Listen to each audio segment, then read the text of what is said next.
그 모든 크리스찬들이 다 그렇게 하시겠습니다만, 이제 저 역시도 이 살아가면서 이제 제 삶의 어떤 그 지침이라 그럴까요? 이 가이드가 되는 그런 말씀 또 성경 구절들이 이제 몇 개 있습니다. 그래서 그때 그것을 다시 이제 떠올리고 또 되뇌이곤 하는데요. 그 중에 하나가 그 빌립보서 4장 11절 12절 말씀입니다. 내가 궁핍함으로 말하는 것이 아니니라. 어떠한 형편에든지 나는 자족하기를 배웠노니 나는 비천에 처할 줄도 알고 풍부에 처할 줄도 알아. 모든 일 곧 배부름과 배고픔과 풍부와 궁핍에도 처할 줄 아는 일체의 비결을 배웠노라. 제가 왜 이 구절을 내 삶의 그 지침으로 삼는 구절로 이것을 제가 묵상하는가 하니까요, 여기 나오는 이 자족하기를 배웠노니라는 이 말씀 때문입니다. 자족은 저절로 그 좋은 성격 좋은 부모 만나가지고 이렇게 자족이 저절로 이렇게 얻어지고, 또 성격이 좀 나쁜 부모 만나가지고 자족이 처음부터 없고 이런 게 아니고, 자족은 습득해 가는 거라는 거예요. 자족은 배워가는 거랍니다. 생각해 보면은 참 이게 진리 중에 진리인 것 같습니다. 여러분, 구약의 이스라엘 백성들 한번 생각해 보십시오. 그렇게 이집트의 종살이로 신음하던 그들을 기적같이 홍해를 건너 그들을 광야로 이제 젖과 꿀이 흐르는 가나안으로 인도하는 그 여정길인데요, 40년 광야 생활 내내 하여튼 안 빠지고 나온 게 원망과 불평 아닙니까? 이것 때문에 죽겠다, 저것 때문에 죽겠다. 그래서 그 틈만 나면은 만나와 메추라기로 먹여주시고 불기둥 구름기둥으로 인도해 주시는 은혜에 감격하고 감사하는 게 아니라 기회만 생기면 원망하고 불평하는 그 모습을 보면서, 이 인간의 죄성이라는 것은요, 내버려 두면 나이 들면서 저절로 자족이 생기는 게 아니라 나이가 들면 들수록 원망과 불평으로 저절로 그렇게 가는 게 인생인 것 같습니다. 그래서 나이가 들면 저절로 성숙해져 가는 것 같지만 그렇지 않습니다. 많은 몸부림을 통해, 노력을 통해 이 자족을 배워야 한다는 것입니다. 자, 그럼 중요한 건 그럼 어떻게 자족을 배우는 것이냐? 자, 12절을 한번 보십시오. 나는 비천에 처할 줄도 알고 풍부에 처할 줄도 알아. 모든 일고 배부름과 배고픔과 풍부와 궁핍에도 처할 줄 아는 일체의 비결을 배웠노라. 지금 바울이 자기가 언제 자족을 배운다고 이야기합니까? 물론 일이 잘 풀리고 세상에서 말하는 성공의 길로 나가가지고 막 그냥 마음에 본능적으로 자족이 넘치는 그런 경험을 통해서도 자족을 배우겠지만, 여기 보니까 정반대, 어떨 때는 너무너무 비참하고 비천한 자리에 빠지고 실패의 자리에 빠지고 가난으로 배고픔을 겪고 이런 과정들을 통해 가지고도 자족을 배운다는 거예요. 그래서 이 자족이라는 거는 우리가 하나님 앞에 민감하게 은혜를 구하면은 내 삶 전부가 다 자족을 배우는 이 학습장이라는 겁니다. 이런 의미에서 우리가 지금 이 자녀 교육을 정말 잘못하고 있는 건 아닌가, 그런 생각을 하는 겁니다. 요즘 온 나라를 그냥 미꾸라지 한 마리가 다 뒤집어 놓듯이 그 최순실 씨 문제로 진짜 온 국민들이 이게 집단 우울증에 걸린 것 같은 상황이에요. 그런데 그 중에서도 그 딸과 관련해가지고는요, 이 고3 애들이 막 울분을 어떻게 할 수 없어 하는 상황이에요. 그 왜 그러냐 하니까, 이 권력을 가진 이 엄마가 그 딸을 어떻게 키웠냐 하니까, 그저께 나온 그 기사를 보니까요, 그 최순실 씨 딸이 고3 때 학교 출석한 날이 고작 17일이래요. 고3 때 학교를 17일 나왔답니다. 하도 얘가 학교를 안 오니까 지 친구가 물었겠죠. 너 왜 이렇게 학교를 안 나오느냐 그랬더니 그 딸이 한 대답이 이래요. 나는 대학이 다 정해져 있어가지고 공부할 필요가 없어. 그래서 잠자느라고 지금 학교에 안 나온다는 게, 잠자느라고. 이런 이야기를 들으면 막 엄청 사람들이 분노하는데요. 그런데 여러분, 사실은요, 제일 불쌍한 게 그 딸이에요. 제일 불쌍한 게. 겉으로는 권력 가진 엄마 만나가지고 내 인생 대박이다 생각했을지 모르지만 왜 그 인생이 불쌍합니까? 지금 빌립보서에서 바울이 말씀하는 게 그거 아닙니까? 어떨 때는 쓰라린 실패도 경험하고 비천한 자리에도 빠지고 참 이 배고픔에 그 눈물을 흘리는 이런 아픈 과정들을 통해서 자족을 훈련하는데, 그 엄마가 그냥 이 딸 그 기회를 다 박탈해 버린 거 아닙니까? 어떻게 이게 균형 있게 잘 자랄 수 있겠냐고요. 제 딸이 큰아이가 그 삼수를 해가지고 그 과정에는 참 가슴이 아프고 또 좀 억울한 면도 사실은 있거든요. 그러나 지나놓고 보니까 본인이 고백하고 저도 그렇게 인정하는 게 이 삼수라는 쓰라린 기간을 통해 가지고 얼마나 성숙해지고 얼마나 애가 철이 들고 또 그런가 하면은 이 자족을 배워가는지 그 과정이 너무너무 달게 이 아이에게 유익하더라는 거예요. 우리 인생은요 버릴 게 하나도 없습니다. 이번 수능 고3 아이는 시험 잘 봐서 바로 대학 가면은 그래서 감사한 거고요. 재수하게 되면 또 이 과정을 통해서 자족을 배우니까 버릴 게 하나도 없습니다.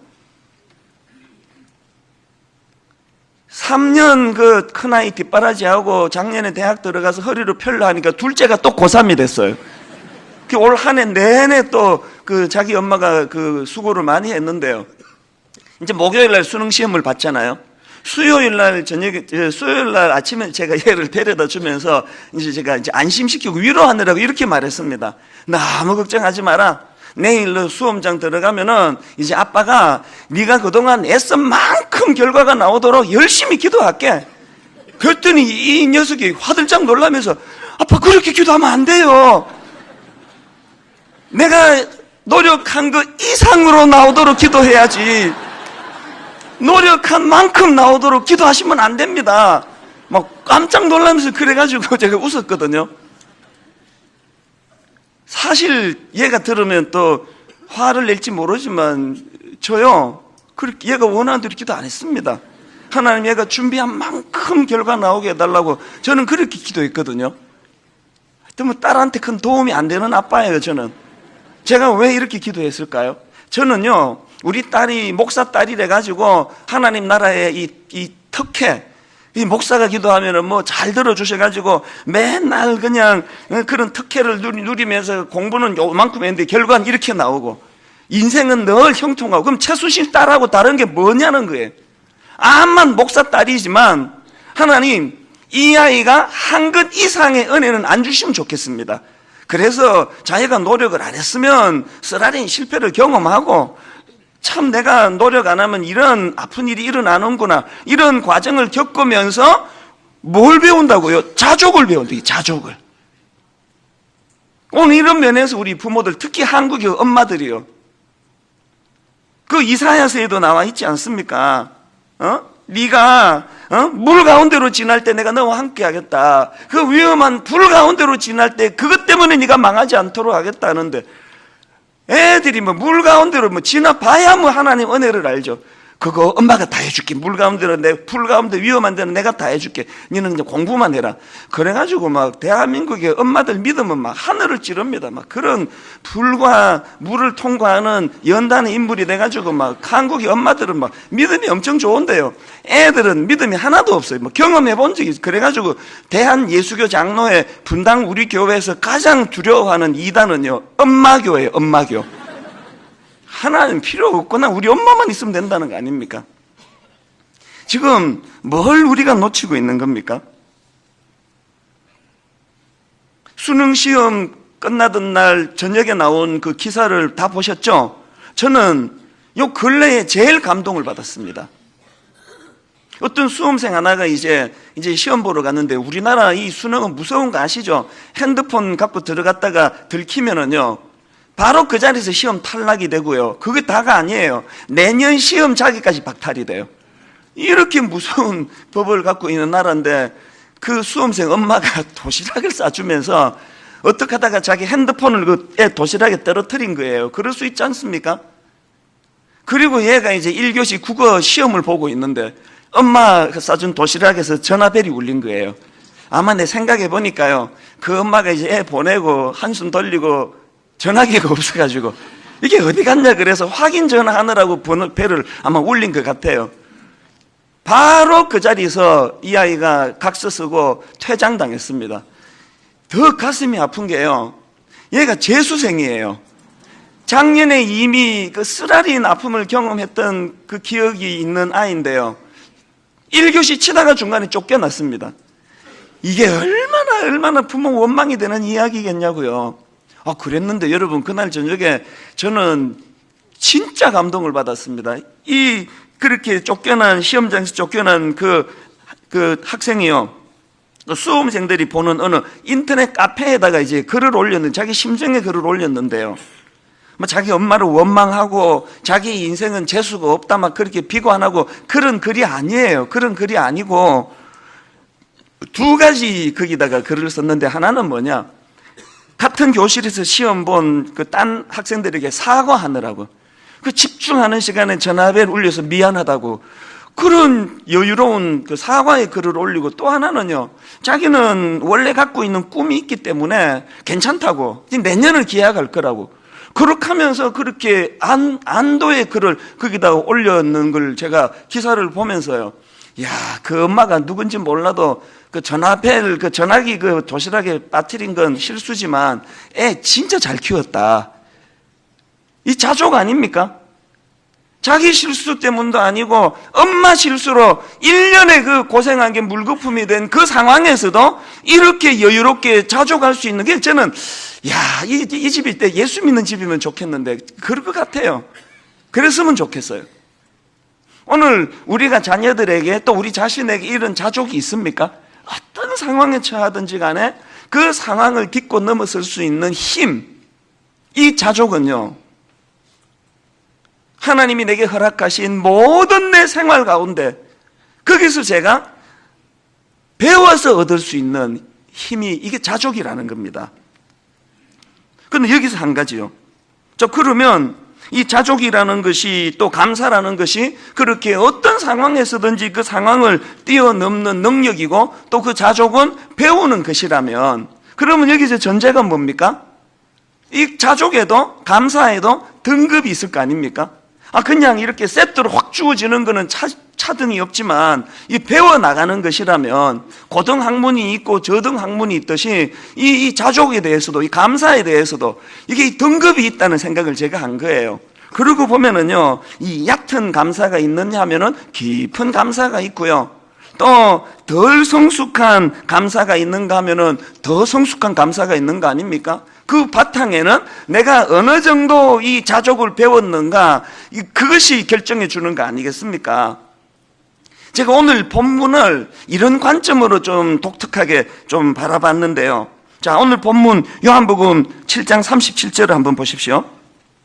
명절 끝날 곧 큰 날에 예수께서 서서 외쳐 이르시되 누구든지 목마르거든 내게로 와서 마시라.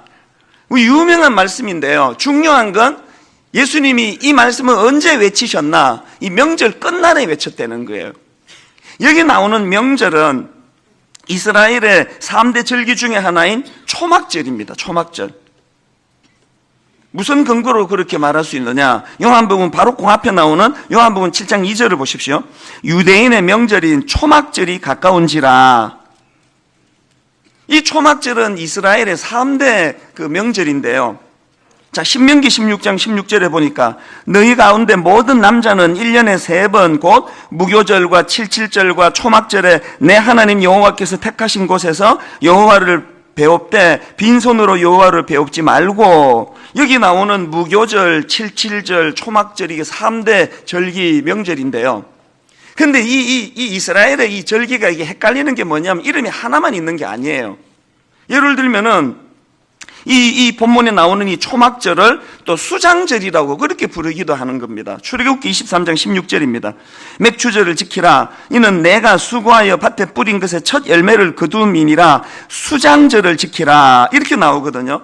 여기 나오는 수장절이 아까 본문에 나오는 초막절의 다른 이름이에요.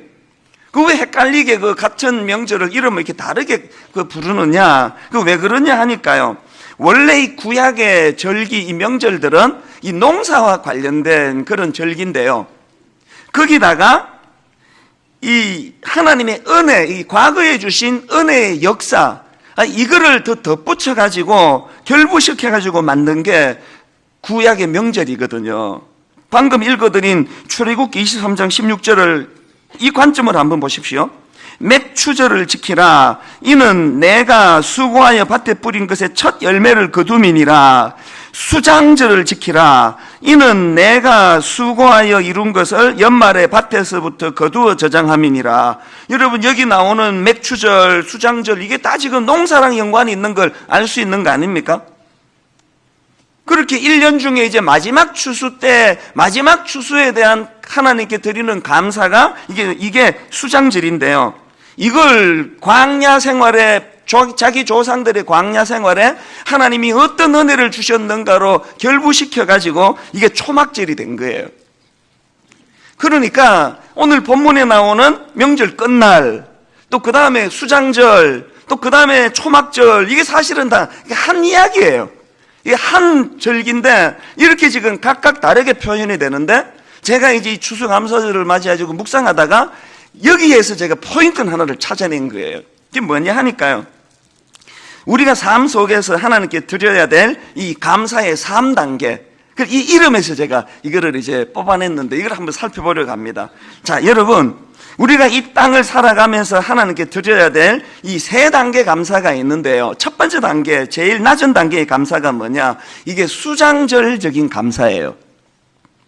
앞에서 말씀드리지 않았습니까?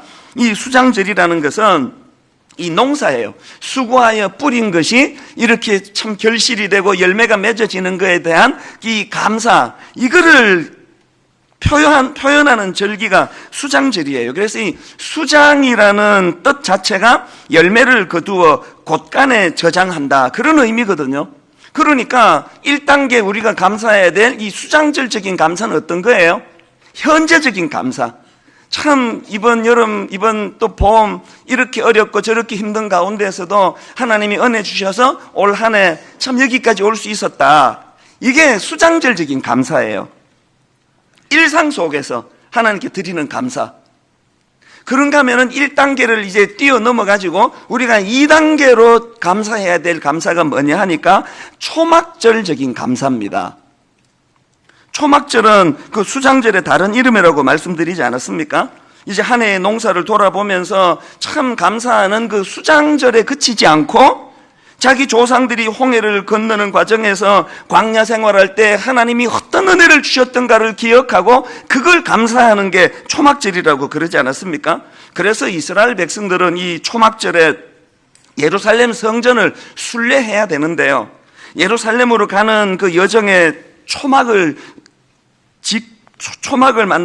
치고 살면서 그 초막에서 광야에서 자기 조상들을 먹이시고 입히신 하나님의 은혜를 기억하는 그런 그 행사들을 가졌다는 거예요. 제가 이번 추수감사절을 앞두고 일주일 동안 설교를 준비하면서 이 수장절적인 감사, 올 한 해 동안 이렇게 부족한 종을 통해서도 분당 우리 교회가 큰 어려움 없이 시험 없이 건강하게 한 해가 잘 가게 된 거 진심으로 감사했습니다. 이 수장절적인 감사예요. 그런가 하면은 지난 주간 내내 제 마음에 뜨거움이 밀려왔던 게 뭐냐 하니까 이 초막절적인 감사예요. 제가 태어나서 56년의 세월을 사는 동안 제가 제 재료를 알잖아요. 제가 가지고 있는 성격, 제가 가지고 있는 IQ, 제가 가지고 있는 이런저런 재료들을 제가 아는데, 이 참 별로 좋지도 않은 이 재료들을 가지고 하나님이 어떻게 내 인생을 이렇게 인도해 주셨는지. 그런가 하면은 내 윗대 우리 아버지 어머니 때에 아버지가 금식 기도하다가 돌아가시는 가정의 위기가 오고, 이 자녀들이 그냥 오남매는 어떻게 되나 많은 걱정이 있었는데, 하나님이 어떤 그 광야의 연단의 과정에 은혜를 주셔서 우리 가정이 하나같이 이런 은혜를 누리게 되었나. 자격이 없는데 우리 아버지 어머니 세대를 넘어 우리 할아버지 할머니 세대에 하나님이 어떤 은혜를 주셔서 우리 할머니 예수 믿게 하시고 그 영향을 오늘까지 누리게 되었나. 그래서 저는 이 수장절적인 감사도 참 감사했지만 이번에 특히 이 초막절적인 감사, 저와 우리 형제들과 우리 부모님과 우리 할아버지 할머니에 이르기까지 하나님 갈수록 영적으로도 풍성한 그런 가문으로 만들어 주시기 원합니다. 우리나라도 마찬가지 아닙니까? 여러분, 지금 우리 나라를 위해 기도해야 될 때 아닙니까? 세상에 여러분, 우리가 그동안 모르고 있어서 그냥 발 뻗고 잠을 잘 수 있었지, 이 집 나라 돌아가는 상황이 이랬다면 우리 잠 못 잘 상황이에요. 이 무슨 나라가 이렇습니까? 어떻게 그 최순실이라는 그 여자 하나에게 이렇게 휘둘리는 이런 나라가 어딨냐고요. 제가 그 입시생 학부모로서 내 의의가 없고 화도 안 나요. 그 최순실 씨 딸 그 이화여대 붙여주려고 그 엄한 남의 집 두 아이 성적을 깎아내렸대잖아요. 뭘 믿고 우리가 입시를 안심하고 머리 싸매고 공부하겠냐고요. 진짜 참 가슴이 답답한, 사실은 제가 어제 촛불 집회 가려고 했습니다. 딴 뜻이 아니고요. 너는 현장에 사는 게 기도하고 싶었습니다.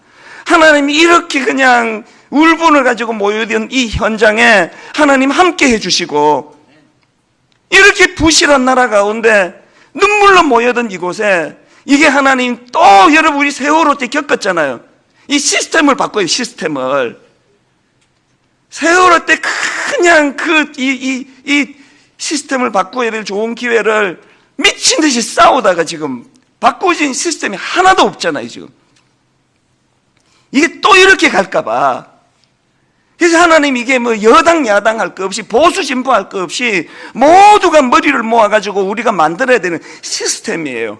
저는요, 미국의 그 뭐 트럼프 대통령 된다고 막 걱정들 하는데 사실은 별로 걱정 안 해요. 미국은요, 제가 알기로 시스템이 갖춰져 있는 나라예요. 그러니까 누가 대통령이 되든지 엉터리를 하면 바로 문제가 생기게 돼 있는 그 구조가 돼 있거든요. 그러니까 여러분 기도하셔야 돼요. 하나님 이 나라가 이번 기회에 시스템이 갖추어지도록, 그래서 그 비선 실세 이런 말은 다시는 나올 수 없도록 만들어야 돼요. 교회 구조도 마찬가지예요. 그 담임 목사 한 사람의 도덕심을 의지해서 가는 구조는 반드시 타락하게 되어 있습니다.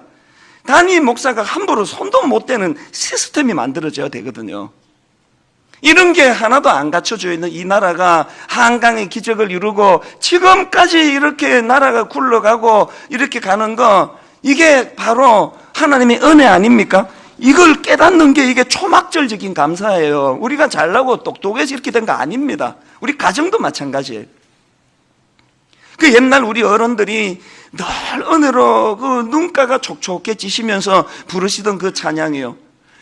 지금까지 지내온 것 주의 크신 은혜라, 한이 없는 주의 사랑 어찌 이루 말하랴. 우리 어른들의 이 감격, 참 하나님이 우리 이때 어른들부터 그 광야 생활서부터 어떤 은혜를 주셔서 오늘 우리가 여기까지 올 수 있게 되었는가. 그래서 올 한 해 뭐 월급 좀 오른 거, 올 한 해 뭐가 복금 당첨된 거 이런 감사도 우리가 감사지. 그런 얕은 감사, 그것도 중요한 감사지만 더 그 근원적으로 나의 나 된 것, 참 하나님의 은혜입니다. 여러분, 우리가 이 수장절적인 감사에서 이 초막절적인 감사, 제가 상징적으로 이름을 그렇게 붙여본 거예요. 그런가 하면 우리가 도달해야 될 마지막 지고지순한 세 번째 단계의 감사가 뭐냐? 요한복음 7장 37절적인 감사예요. 무슨 말입니까? 자, 37절 38절을 다시 보십시오. 명절 끝날 곧 큰 날에 예수께서 서서 외쳐 이르시되 누구든지 목마르거든 내게로 와서 마시라. 나를 믿는 자는 성경에 이른 것 같이 그 배에서 생수의 강이 흘러나오리라 하시니. 여러분, 이 명절 끝날, 이게 그 초막절을 배경으로 한다 그러지 않았습니까? 류모세 목사님이라는 분이 이 쓴 자료를 제가 보고요, 은혜를 참 많이 받았습니다. 이 37절 누구든지 목마르거든 내게로 와서 마시라는 이 말씀 자체도 이게 뭐 은혜 덩어리인데요, 배경을 아니까 막 이게 울컥울컥 눈물이 나는 거예요. 이 배경이 어떤가 보니까요, 이 초막절 기간 동안에 이 제사장 뜰에서는요, 그 예루살렘 성전을 방문한 순례객들을 위한 두 가지 행사를 했다는 거예요. 첫 번째 행사가 뭐냐? 물을 붓는 관제의식을 했답니다. 이제 초막절이 되면은 대제사장은 실로암 연못에서 이제 물을 길어와 가지고 번제단 위에 그 물을 붓는 의식을 행했다는 거예요. 왜냐? 이 행사는 왜 하느냐? 이 초막절 전부터 내려야 될 이 이른 비의 축복을 간구하는 의미였답니다. 그래서 이제 그렇게 실로앗 연못에서 생수를 떠와서 이제 이것을 이제 행렬이 쭉 제사장의 뜰로 들어오면은 제사장들은 은나파를 불며 이사야서 말씀으로 지은 찬양을 불렀답니다. 이사야 12장 2절 3절. 보라, 하나님은 나의 구원이시라. 내가 의뢰하고 두려움이 없으리니 주 여호와는 나의 힘이시며 나의 노래시며 나의 구원이심이라. 그러므로 우리가 기쁨으로 구원의 우물들에서 물을 기르리로다. 이 물을 부으면서 이런 노래를 불렀다는 거예요. 그런가 하면은 두 번째 그 행사가 뭐냐 하니까 번제단 남서 쪽에다가 이 버드나무 가지를 세워놓고 이 버드나무 가지를 세워놓고 기도문을 낭송하는 의식이 있었다는 거예요. 이 버드나무는 예루살렘 남서 쪽에 있는 이 모짜라는 마을의 시냇가에서 꺾어 온 건데요. 이걸 시냇가에 있는 버드나무에서 이걸 왜 꺾어 왔느냐? 물이 없으면 말라 비틀어지는 이 버드나무를 번제단 옆에 둔 건 상징 아니겠습니까? 물이 없으면 이렇게 말라 비틀어지는 이 버드나무처럼. 그래서 이제 이 순례객들이 그 주위를 한 바퀴씩 돌면서 시편 118편 25절의 말씀이 기도문을 낭송했다는 겁니다. 여호와여 구하옵나니 이제 구원하소서. 여호와여 우리가 구하옵나니 이제 형통케 하소서. 물이 없어 죽어가는 저 버드나무 가지처럼 물이 없으면 이제 내년을 기약할 수 없는 이 나라 이 광야 이스라엘에게 은혜를 주시옵소서. 이런 두 가지 행사를 하고 있었다는 거예요. 지금 그 곁에 서서 예수님이 소리치고 계시는 거예요. 누구든지 목마르거든 내게로 와서 마시라. 나를 믿는 자는 성경에 이른 것 같이 그 배에서 생수의 강이 흘러나오리라. 여러분 이 장면 한번 상상을 해보세요. 절기를 맞아가지고 많은 순례객들이 지금 모여있고 이 두 가지 행사가 치러지고 있는데 왜 예수님은 그 곁에서 소리를 치고 계시는 겁니까? 왜 그렇게 하시는 겁니까? 사람들이 지금 종교적인 절차는 열심히 하고 종교적인 절차에 따른 행사는 빠뜨리지 않고 하고 있지만 사실은 진짜 생수의 근원 대신 예수 그리스도가 그들에게 왔는데 영안이 어두워 그를 알아보지 못하는 무지한 인생들을 향한 예수님의 절규 아닐까요, 이게? 저는 이 모습을 상상을 하는데 이렇게 훌컥 그렇게 눈물이 나는 거예요. 종교적인 형식은 다 갖추어가지고 번제단 위에다가 생수 붓는 일은 차질 없이 행하고 버드나무 가지를 꺾어가지고 세워놓고 이 죽어가는 이 버드나무가 말라 비틀어지는 것처럼 우리에게는 생수가 필요하다고 이런 종교적인 행사는 하고 있지만 실제적인 신앙은 죽어가고 있던 그들을 향해 예수님이 소리쳐 외치고 계시다면 제가 이런 상상을 해보는 거예요. 매주일마다 앞마당에서 예수님께서 지금 소리치고 계시는 건 아닐까? 이렇게 아름다운 찬양을 어디서 또 들으시겠습니까? 일주일 내내 그냥 설교 준비해가지고 군더더기 없애려고 몸부림친 설교를 하고 전문가 반주하고 다 갖춘 예배예요. 누가 예배 순서 가지고 지적하자면 지적할 게 하나도 없는 예배예요. 그런데 정작 진짜 생수 대신 예수 그리스도 알아보지 않고 종교적인 행위는 다 이루어지고 있지만 주님의 외침이 들리는 교회가 아닐까, 이 교회가? 탄식하시며 누구든지 목마르거든 내게로 와서 마셔라. 그런 종교적인 행위를 통해 구원받는 게 아니고 너희들의 목마름을 해결하기 위하여 십자가 지러 오신 예수 그리스도, 이 예수를 인격적으로 만나지 않고는 너희들 영혼의 회복은 없다. 너희들 인생의 목마름이 해결되지 않는다. 여러분 오늘 예배드리는 한 기퉁이에 서서 주님께서 외치고 있는 영이 죽어있는 분당 우리 교회 아닐까, 그 두려움이 제 마음을 엄습하는 거예요. 가정에 종교적인 신앙 문구는 벽에 적어놓고 뭐 평안, 샬롬, 구호는 다 있는데 오늘 여러분 가정 한 기퉁이에서 주님이 탄식하며 부르짖고 계시는 거 아닙니까? 누구든지 목마르거든 내게로 와서 마셔라. 누구든지 목마르거든 내게로 와서 마셔라. 나를 믿는 자는 성경에 이른 것 같이 그 배에서 생수의 강이 흘러나오리라. 무슨 뜻입니까? 모태신앙인데, 목사 가정인데, 장로집인데 여전히 목마른 거, 여전히 목이 말라, 여전히 목이 말라.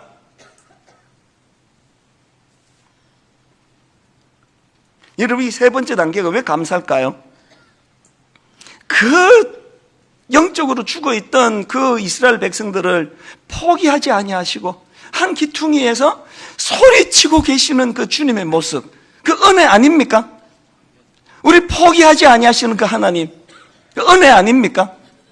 이걸 깨달을 때 다른 어떤 것보다 이게 감사한 거예요. 예수 그리스도의 존재 자체가 내게 감사해요. 이번 추수감사절은요, 이 얕은 감사, 가자 수장절, 곡식도 많아지고 우리 아들 그냥 공부도 못하는데 우리 딸이 그렇게 원하는 것처럼 공부한 이상으로 결과가 나오고, 이런 걸 감사하는 그 감사도 필요하겠지만, 하나님, 바울이 예수 그리스도로 말미암아 그 풍성한 은혜를, 그래서 여러분, 제가 아까 언급해드렸던 빌립보 4장 11절 12절을 다시 한번 보시겠습니까? 내가 궁핍함으로 말하는 것이 아니니라 어떠한 형편에든지 나는 자족하기를 배웠노니 나는 비천에 처할 줄도 알고 풍부에 처할 줄도 알아 모든 일과 배부름과 배고픔과 풍부와 궁핍에도 처할 줄 아는 일체의 비결을 배웠노라. 자기의 그런 어려운 상황, 이런 비천에 처하는 형편, 배고픔, 이런 과정을 통해 자기가 이 자족하기를 배웠는데, 그 자족의 비결이 뭐냐? 그게 13절이 13절. 내게 능력 주시는 자 안에서 내가 모든 것을 할 수 있느니라. 바울이 배운 게 뭐예요? 내가 절망에 빠질 때, 내가 억울하게 감옥에 갇힐 때, 내가 실패의 자리에 빠질 때, 아무도 내게 위로가 되지 않던 그날 밤 그 순간순간에 예수 그리스도 그분이 내게 이 상황에서도 자족할 수 있는 비결 되심을 그가 경험했기 때문에 지금 감옥에 억울하게 들어가서도 기쁨을 노래하는 빌립보서를 기록한 거 아닙니까? 이런 의미에서 저는 추수감사절인 오늘 중요한 한 가지를 선포하려고 하는데요. 제가 이민 생활할 때 보니까 미국이 11월 넷째 주 목요일이 공휴일이에요. 추수감사절이에요. 그래서 터키 이제 같이 먹고 나누고 하는데요. 미국은 추수감사절이 끝나는 그 다음 날부터 12월 25일까지 한 달간이 크리스마스 시즌이에요. 물론 완전히 상업주의로 빠져가지고 타락한 그런 절기지만, 그래서 저는 오늘 뭘 선포하고 싶으냐? 오늘 여러분, 우리가 추수감사절에 가장 크고 놀라운 감사가 예수 그리스도로 인한 감사라면, 이번 성탄절이 예수님이 주인공 되는 문화로 바꾸자는 거 아닙니까? 1년 전 이맘때에 제가 설교 시간에 그 선포한 거 기억하시는 분이 계실 거예요. 이제 상업화로 물들어가지고 이 크리스마스의 주인공 예수님은 온데간데 없어지고, 있지도 않은 그 산타 할아버지 존재를 아이들에게 믿게 만들려고 막 무리를 뜨는 모든 부모님들은 다 회개하시기를 바랍니다. 그 아이에게 산타 할아버지가 존재한다는 걸 그렇게 속이는 일이 그렇게 중요한 일입니까? 루돌프 사슴코가 주인공이 된 이 크리스마스 안 된다는 거예요. 제가 그렇게 설교를 했더니요, 그 카피라이트 한 분이 연락을 주셨어요. 내가 돕고 싶다고. 이게 전문가가 1년 가까이 교역자들과 함께 이 문제를 나누었는데 참 좋은 그 작품이 하나 나왔습니다. 그래서 여러분, 오늘 들어오시다가 이 스티커를 받으셨을 거예요. 이제 이거를요, 차 뒤에다가 붙여도 되고, 또 자기 눈에 잘 띄는 부엌에다가 붙여도 되고, 학생들은 책상에 붙여도 되고, 여기에 이 크리스마스 리본이라는 이게 뭐냐, 이 리본이라는 게 뭐냐 하니까요, 이 리본이라는 거는 사전적으로 말한다면은 새로 태어나다, 그거 아닙니까? 새로 우리가 이제 갱신하다, 활발해지다. 그래서 이번 크리스마스가 리본, 이제 어떻게 다시 태어나느냐? 크리스마스도 다시 태어나고, 또 우리도 다시 태어나자는, 우리도. 그래서 여러분, 이제 이 스티커를 여러분에게 드릴 테니까 이제 이게 잘 갖다 붙이시고요. 그 다음에 이제 이 나누어 드린 이 시뻘건 이 종이 한번 다 꺼내보세요.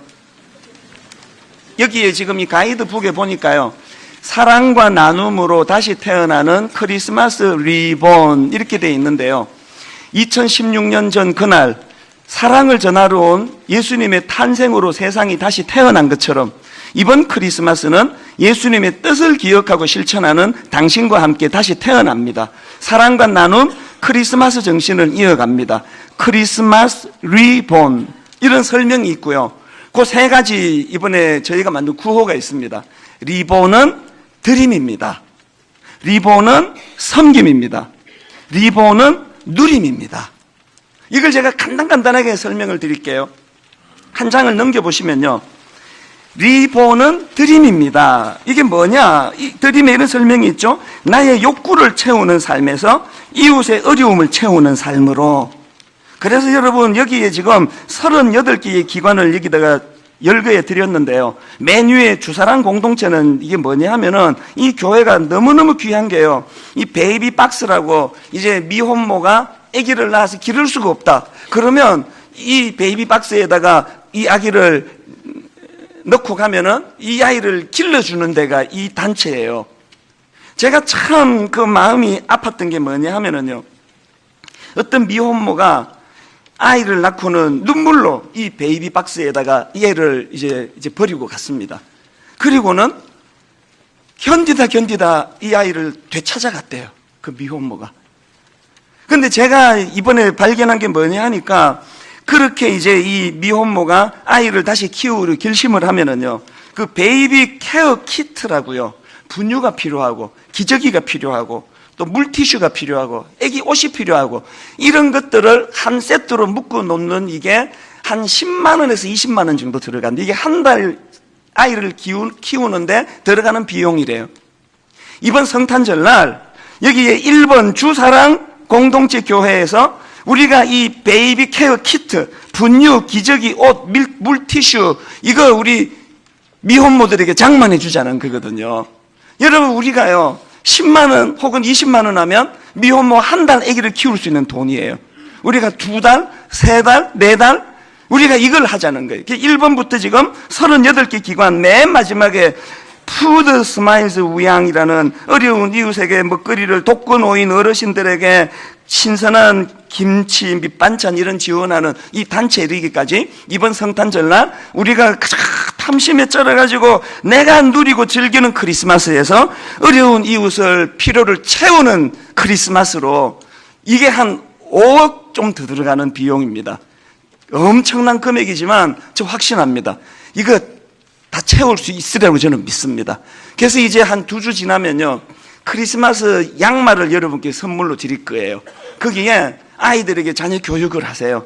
지금까지는 엄마가 아빠가 니들한테 크리스마스라고 선물을 줬는데 이제 내가 니한테 현금으로 줄 테니까 이거를 이 박스에 넣어서 우리 미혼모 한 달 우리가 생활할 수 있도록 도와주자. 이런 식으로 이제 가정이 한 달 동안 모금을 해서 이제 이것을 만들 거고요.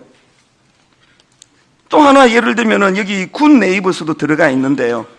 지금 그 빈곤의 사각지대, 어지간히 가난하면 지자체에서 이 사춘기 아이들 그 생리대를 도와준대요. 이 사각지대 아이들이요, 생리대를 지급도 못 받고 어떤 그 사례를 보니까 아빠랑 둘이 사는 이 여자아이가 초경을 했는데, 생리를 했는데 어떻게 할 줄을 모르는 거예요. 이런 애들이 지금요 전국에 10만 명이랍니다. 저소득층 한 부모 가정이 전국에 23만 가정이래요. 이번 성탄절날 이런 아이들에게 생리대를 선물하고, 여러분 이런 가치 있는 일을 이번 크리스마스 때 하자는 거예요. 그런가 하면은 두 번째로 리본은 섬김입니다. 그 다음 페이지를 한번 보세요. 여기 지금 35개 기관을 저희들이 선별을 했는데요. 이번 크리스마스 때는 찾아가는 성탄절이라는 거예요. 우리를 구원하러 이 땅에 찾아오신 예수 그리스도 그 정신이, 사실 여러분 우리 어릴 때는요 성탄절날 고아원에도 방문하고 양로원도 방문하고 군 부대도 방문하고 찾아가는 성탄절이었습니다. 이거 살리자는 거예요. 맨 앞에 나와 있는 강동구 성가정노인 종합복지관, 기흥 해피실 실버홈, 덩촌 종합사회복지관, 이런 여러 기관들을 우리가 다락방별로, 가정별로, 개인별로, 단체로 찾아가자는 거예요. 마지막 세 번째가 그 다음 페이지입니다. 리본은 누림입니다. 상업주의에 찌들고 물든 성탄절 말고 진짜 주님으로 기쁨을 누리자고 여러 가지 여기 내용들을 저희가 만들어 드렸는데요.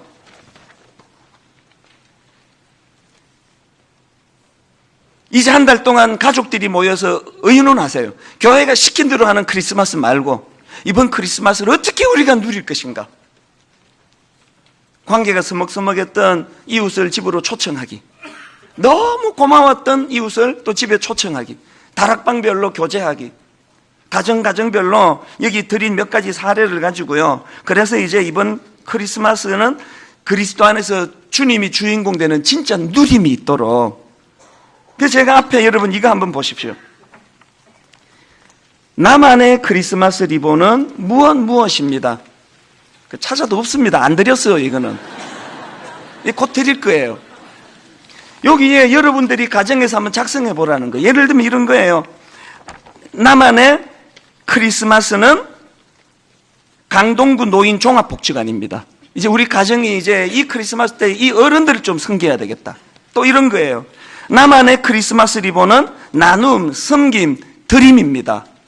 또 나만의 크리스마스 리본은 전세를 올리지 않는 것입니다.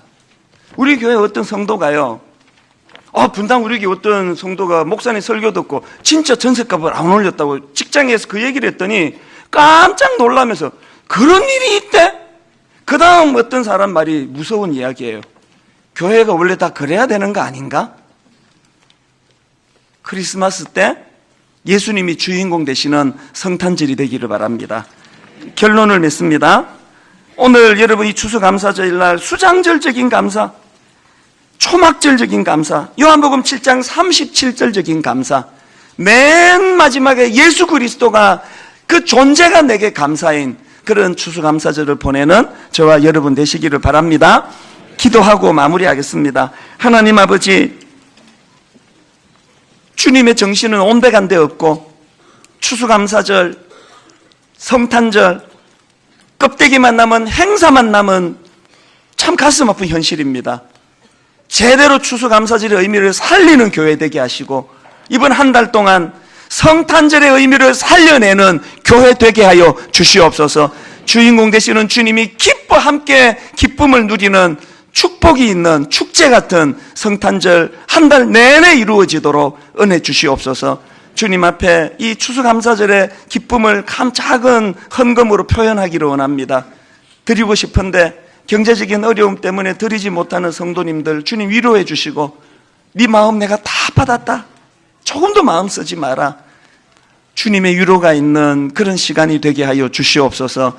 감사드리옵고 예수님 이름으로 기도드립니다. 아멘. 이 시간 우리 허희경 집사님 나오셔서 특별 찬양해 주실 텐데 준비하신 추수감사 헌금을 하나님께 드리도록 하겠습니다.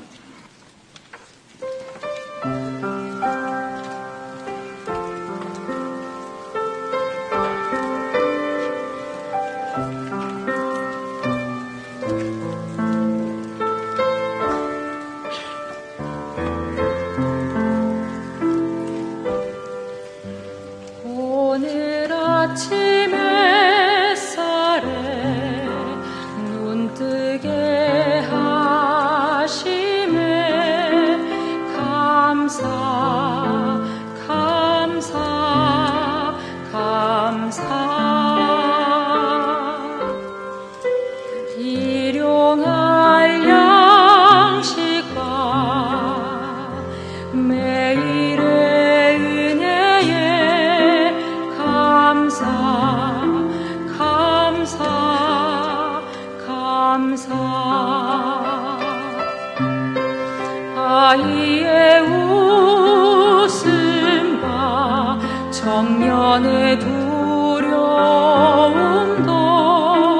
감사 감사 감사. 내리는 소나기도 개인 우무지게도 감사 감사 감사. 감사. 고통과 절망 가운데 주보게 하시고 시련과 아픔으로 단련케 하시니 감사. 아들을 주신 그 사랑 감사. 위대한 모든 믿어지게 하심 감사. 영원히 함께 하신다는 그 약속 감사. 언제나 감사.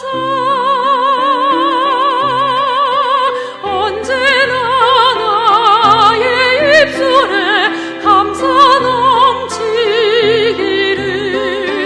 언제나 나의 입술에 기쁨이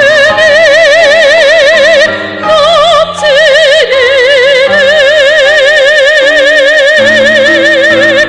아들이 주신 그 사랑 감사. 위대한 모든 믿어지게 하심 감사. 영원히 함께 하신다는 그 약속 감사. 언제나 감사.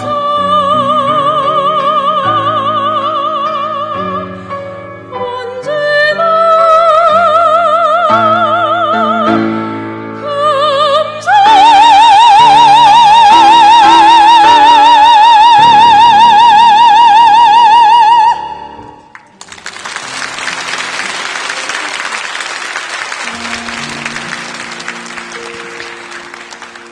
이제 우리 다 자리에서 일어나셔서 이 감사를 우리 입으로 하나님께 고백하기 원하는데요. 찬송가 301장입니다. 지금까지 지내온 것 주의 크신 은혜라.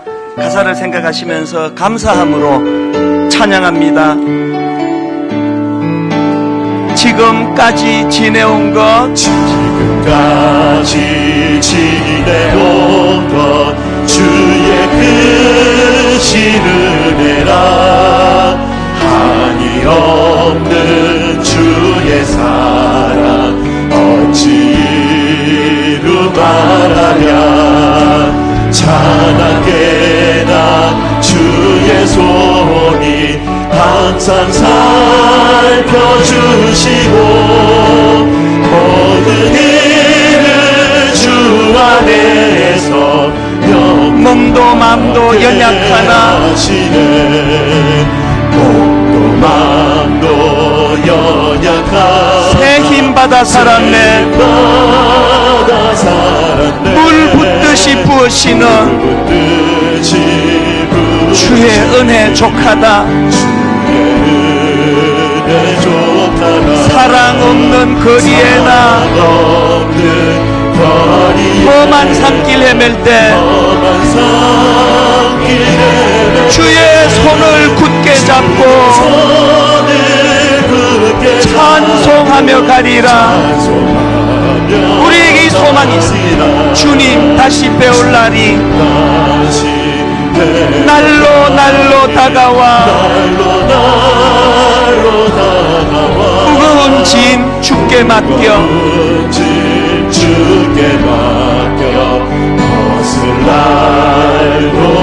나를 위해 예비하신